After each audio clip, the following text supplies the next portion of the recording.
In this video, I'll be going over the setup for problems in 6.3 exercise number 1, 6.3 exercise number 1, and at the same time I'll be solving problems 1 and 3.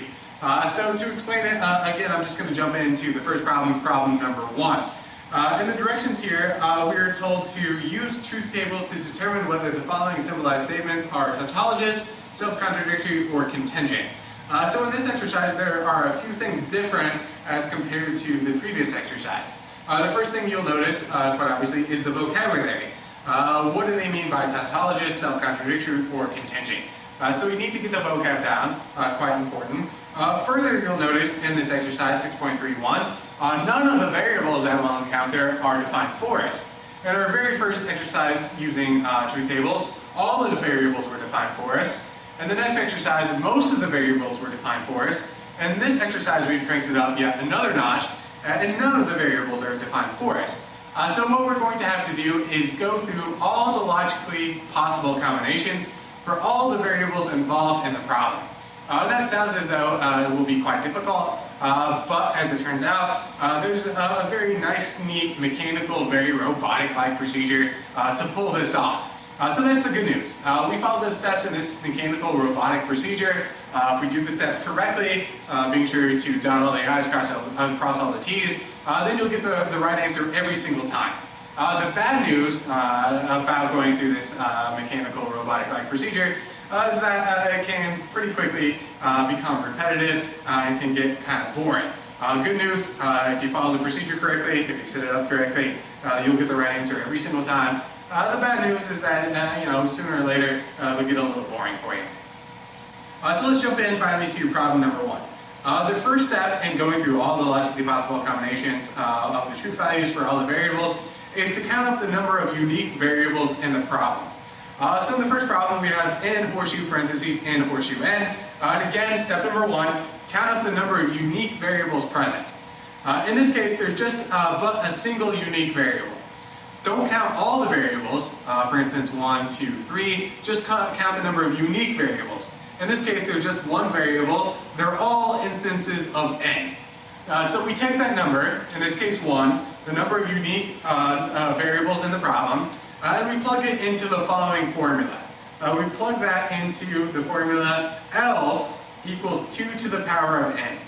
Here L gives us the number of lines in our truth table. L again stands for the number of lines in our truth table, and n is the number of unique variables, the number that we've just now figured out.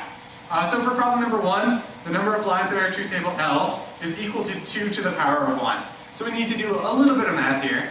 And if you're uncomfortable dealing with exponents, just simply consult the chart, the handy-dandy little chart given to you at the very beginning of this section. So 2 to the power of 1, of course, is 2. So that, again, the number of lines in our truth table. Count the number of unique variables. In this case, there are 3 variables, but they're all n's, so there's only one unique variable. Take that number, plug it into this formula, 2 to the power, in this case, of 1, and that gives us the number of lines in our truth table. 2 to the power of 1 is, of course, 2. So now that we know L, the number of lines in our truth table, we take that number and divide by 2. 2 divided by 2 is 1. 2 divided by 2 is 1, and that's the number of consecutive t's to start with in defining the very first variable on the far left-hand side. Always start with t's and always start on the left-hand side. And I say always start with t's and always start on the left-hand side so that we all do it in the same exact way, and so it makes it a little easier for me to check your work. So we start with a single t, followed directly by a single f, and repeat that process until you fill up all 2 lines. In this case, we didn't have to repeat it at all because there are only 2 lines. So now that gives us the definition of n. Every time n appears, we define it the exact same way. Every time n appears, once you've defined it the exact same way. So on now to the second appearance, define it the exact same way by repeating that pattern directly underneath the second appearance, tf, and then one more time, tf. So this now gives us the setup to the problem. This gives us our truth table. This gives us all logically possible combinations for the value of n. In line number 1, we're defining n as true. In line number 2, we're defining n as false. So this problem is fairly straightforward, fairly easy to get through, not long at all. So now, without really thinking about it at all, now that we have all logically possible truth values for n, all we have to do is solve for the operators, being sure to solve for the main logical operator last. So the main logical operator, of course, is this first horseshoe, so we'll put that aside for now. We need to begin by solving for the horseshoe on the inside of the parentheses, the horseshoe that appears in the consequent. So I'll work from top to bottom, going vertically. If you like, you can work horizontally, solving for line number 1 in its entirety, followed by line number 2 in its entirety. I, however, find it quicker, a little easier, especially when the problems become longer, to work vertically as opposed to horizontally. Either, however, will suffice, whatever you have to find to be easiest. So again, we start with the consequent, leaving the main logical operator for last, and I choose here to work vertically. So T horseshoe T, that's true. F horseshoe F, that also turns out to be true. So now we need to solve for the column in our remaining operator, the main logical operator. We get down to T horseshoe T. T horseshoe T. I'm comparing this column to the main operator of the consequent, this column.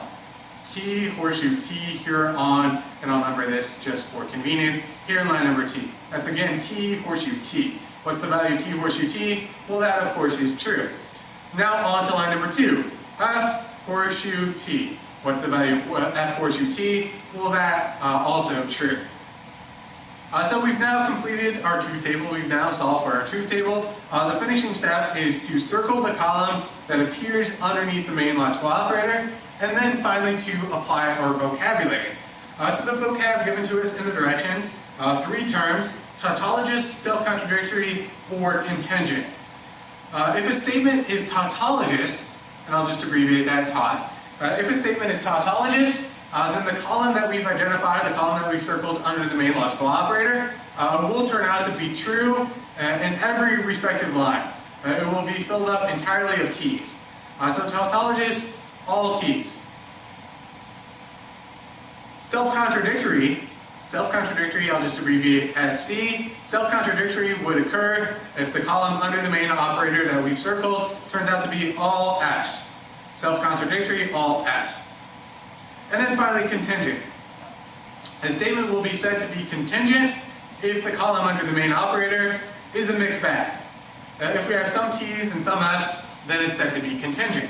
So in this first problem, the column under our main logical operator consists entirely of T's, therefore it is tautologous. And that's really all there is to it.